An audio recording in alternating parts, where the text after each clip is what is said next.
So she freaked out. She called the cops. The cops came. They called an agency they said has hotel vouchers. That's what they said.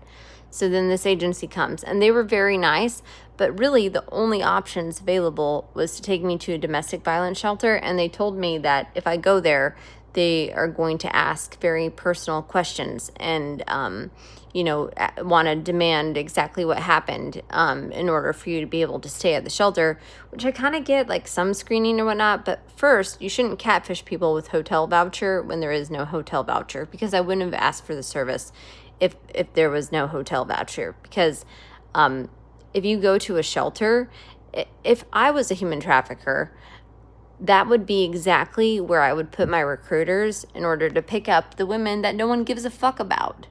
And so luckily my brother Josiah actually answered my call this time and has helped me out. So I am not at the shelter, which I do think that is heinous to have someone that says, hey, I've been trafficked, and then you take them somewhere and immediately ask them to regurgitate their trauma. Like, what? Like, we need better resources. And while I'm talking, Ronaldo, Cristiano, okay, this isn't for you, this is for Junior.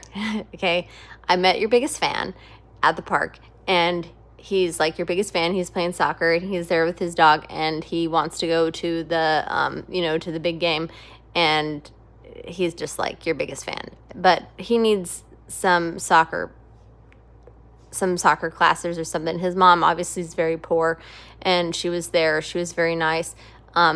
She had glasses. I felt like she was Vipers on, and he seems like the nicest kid, but can't go to soccer because she can't afford it. And then she's trying to work, and there's no programs for him. So that's something that also needs to get resolved, is programs for kids in the summer, because he wants to play soccer.